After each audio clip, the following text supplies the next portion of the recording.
My name is Brian Hayden, CSA Standards, Canadian Standards Association. I'm Renzo Dalla, and I'm with the Workplace Safety and Prevention Services. The question is, how do our patent restrictions on... Today is part of a technology series to provide some information on the development of standards for nanotechnologies.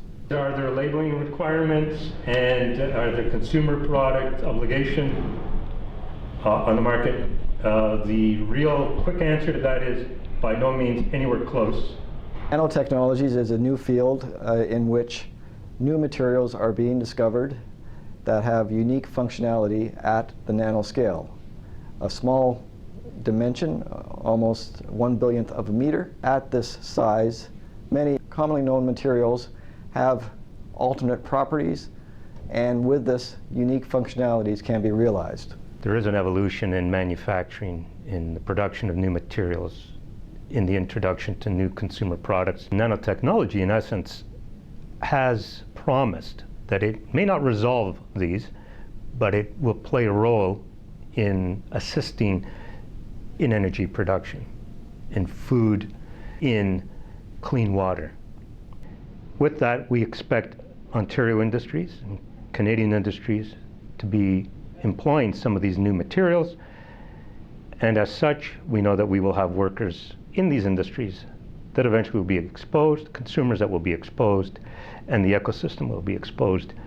And as a leading organization in workplace safety, we need to be present and part of the conversation. And the ISO standards, whether they're technical reports, specifications, or international standards, they all fall into those standards. The impact on Canadian industry is that to be at the forefront of worldwide commerce, there's a need to be understanding of the standards that are needed and potentially regulations that might be required for nanotechnology to ensure we have an equal footing to other nations.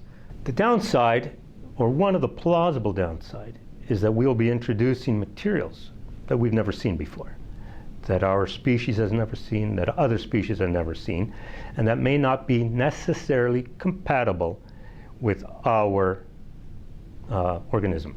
So we may very well see toxic effects. We could very well have ecosystem impacts.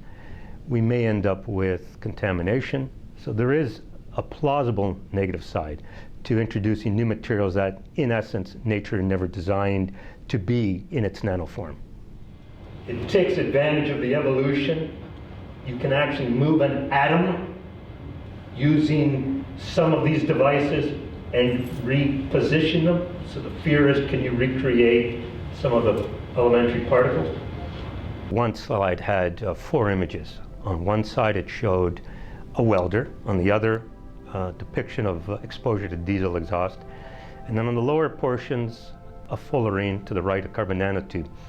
That slide I used to try to show that we as a society were and are often exposed to nanostructures in processes such as welding.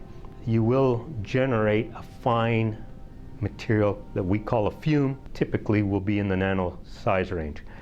Exhaust emissions, be it diesel or any vehicle, will emit to some degree particles, and those particles will also be emitted in its nanoform.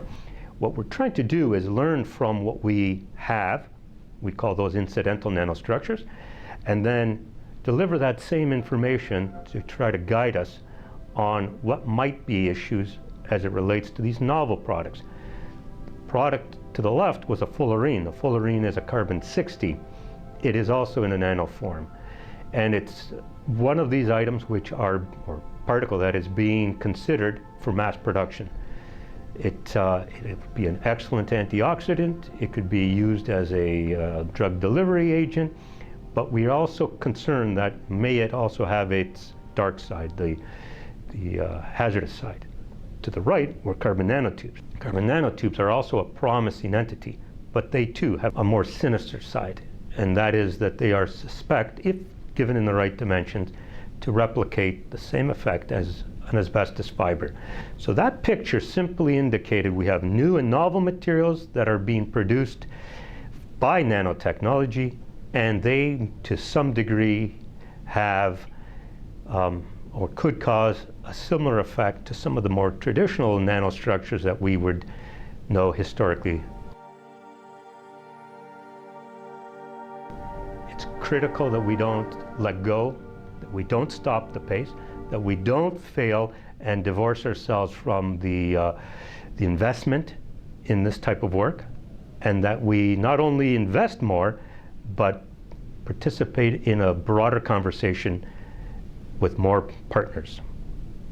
The strength of our participation in the international standards work is dependent on our committee members who provide the expertise we need towards commercialization of new aspects of nanotechnology. This is an important facet of our work.